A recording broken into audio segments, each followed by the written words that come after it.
Hello everyone, today we'll be discussing obsessive-compulsive disorder, which we commonly call OCD.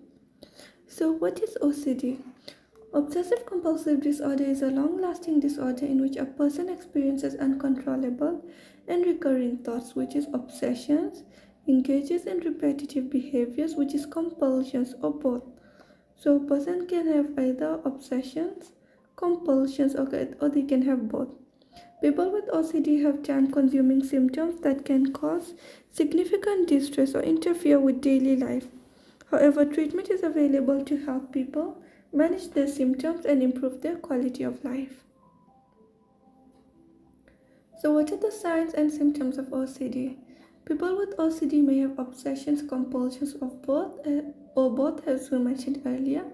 So we said obsessions are repeated thoughts, urges, or mental images that are intrusive, unwanted, and make most people anxious. Common obsessions include fear of germs or contamination, fear of forgetting, losing, or misplacing something, fear of losing control over one's behavior, aggressive thoughts towards others or oneself, unwanted, forbidden, or taboo thoughts involving sex, religion, or harm, desire to have things symmetrical or in perfect order. Compulsions are repetitive behaviors a person feels the urge to do, often in response to an obsession. Common compulsions include excessive cleaning or hand washing, ordering or arranging items in a particular or precise way, repeatedly checking things such as that the door is locked or the oven is off, compulsive counting, praying or repeating words silently. However, we need to know not all repeated thoughts are obsessions and not all rituals or habits are compulsions. However, when we talk about people with OCD, they generally can't control their obsessions or compulsions even when they know they're excessive. They spend more than 1 hour a day on their obsessions or compulsions. They don't get pleasure from their compulsions but may feel temporary relief from the anxiety. Experience significant problems in daily life due to these thoughts or behaviors.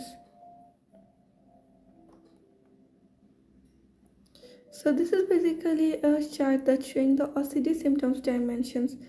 So this contamination, they may be harm related, unacceptability of forbidden thoughts, symmetry, hoarding.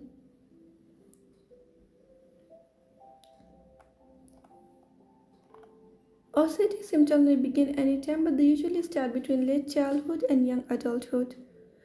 Most people may start slowly and can go away. Most people with OCD are diagnosed as young adults. The symptoms of OCD may start slowly and can go away for a while or worsen as time passes. During times of stress, the symptoms often get worse. A person's obsessions and compulsions also may change over time. People with OCD might avoid situations that trigger their symptoms or use drugs or alcohol to cope. Many adults with OCD recognize that their compulsive behaviors do not make sense. However, children may not realize that their behavior is out of the ordinary and often fear that something terrible will happen if they do not perform certain compulsive rituals. What are the risk factors for OCD? Although the exact cause of OCD is unknown, various risk factors increase the chances of developing the disorder. Genetics. So studies have shown that having a first-degree relative, a parent, or a sibling with OCD is associated with an increased chance of developing the disorder. Scientists, however, have not identified any one gene or set of genes that definitely leads to OCD. But studies exploring the connection between genetics and OCD are ongoing. Biology. Brain imaging studies have shown that people with OCD often have differences in their frontal cortex and subcortical structures of the brain. That is, areas of the brain that impact the ability to control behavior and emotional responses. Temperament. Some research has found that people who exhibit more reserved behaviors, experience negative emotions, and show symptoms of anxiety and depression as children are more likely to develop OCD. Childhood trauma. Some studies have reported an association between childhood trauma and obsessive-compulsive symptoms. However, more research is needed to understand the relationship. So we look at the DSM-5 and ICD-11 criteria for the diagnosis of OCD. So DSM-5, which is the presence of obsessions, compulsions, or both. So, obsessions is whereby we talk about recurrent and persistent thoughts, urges, and images that are experienced as intrusive and unwanted, and that in most individuals cause marked anxiety and distress. The individual attempts to ignore or suppress such thoughts, urges, or images, or to neutralize them with some other thought or action. Then compulsions, repetitive behaviors or mental acts that the individual feels driven to perform in response to an obsession. The behaviors or mental acts are aimed at preventing some dreaded event or situation, but are not connected in a realistic way with what they are designed to neutralize or prevent. The obsession and compulsions are time-consuming or cause clinically significant distress or impairment in social, occupational, or other important areas of functioning. So now you might be wondering, how is OCD treated? So treatment generally helps many people, even those with the most severe forms of OCD. Mental health professionals treat OCD with medication, psychotherapy, or a combination of both.